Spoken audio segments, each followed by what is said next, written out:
Welcome to the fascinating history of American soil. Please like and subscribe to the YouTube channel. At the dawn of the 19th century, the United States was still an experiment, a young republic stretching across fragile borders, trying to define what power meant and who truly held it.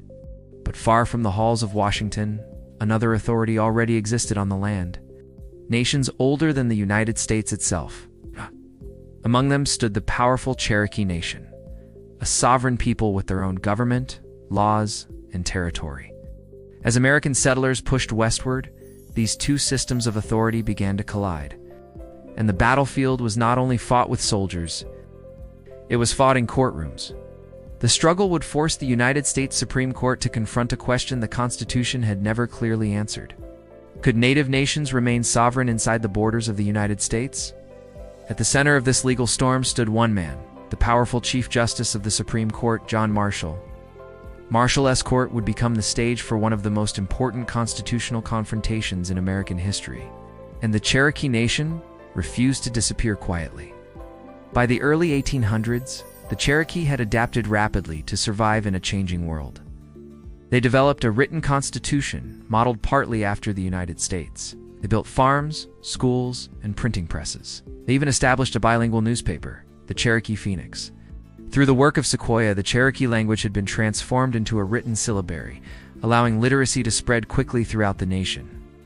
To American observers, the Cherokee appeared to be proving something remarkable, that indigenous sovereignty could coexist with modern governance.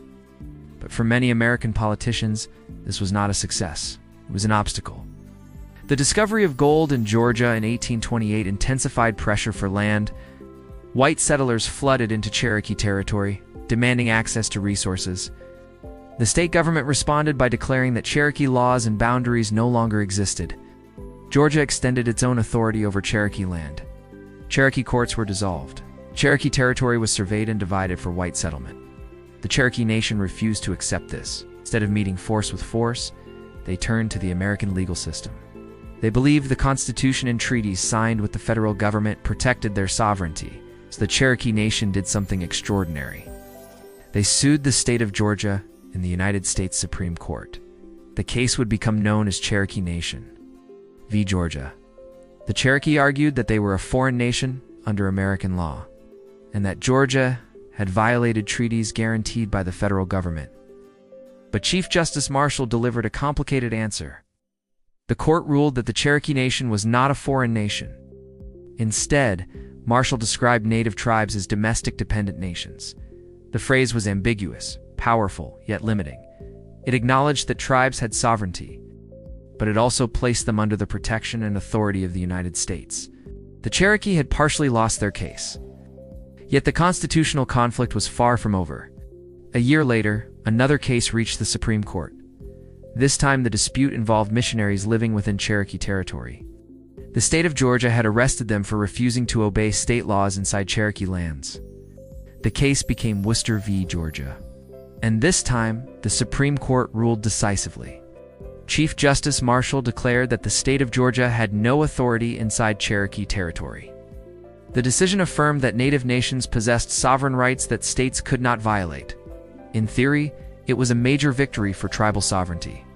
But the real test of law is enforcement. And the President of the United States had little interest in enforcing the court's ruling.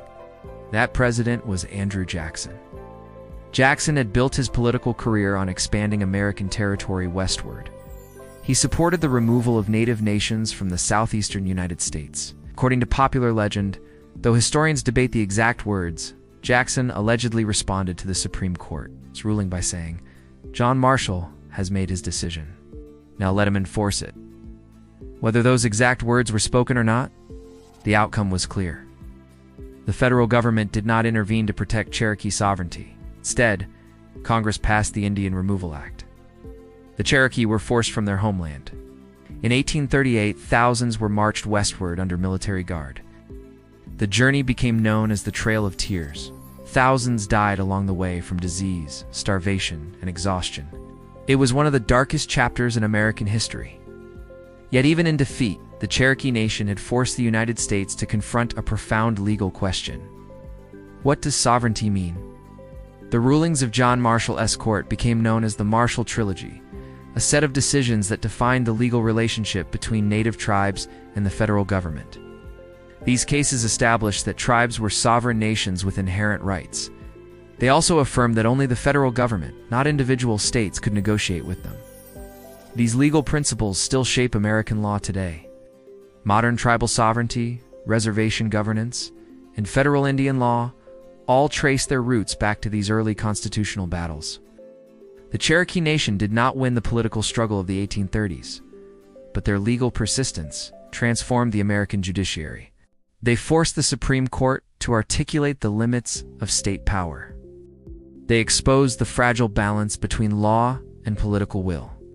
And they revealed something unsettling about the young American Republic: that even the highest court in the land could declare justice, yet still fail to protect it. The story of tribal sovereignty in the early United States is not just a legal history. It is a story of resistance, of nations refusing to vanish, of courts attempting to define justice in a rapidly expanding empire, and of a constitution tested at the very edges of its authority. In challenging the expansion of American law, indigenous nations forced the judiciary to confront its own limitations. They transformed the question of sovereignty into the ultimate test of the republic itself, a test that still echoes through courtrooms today. Because the struggle between tribal sovereignty and federal authority did not end in the 1800s. It continues in treaties, in Supreme Court cases, in the enduring resilience of native nations who insisted, from the very beginning, that they were not simply subjects of American power, but sovereign peoples with rights that could not be erased.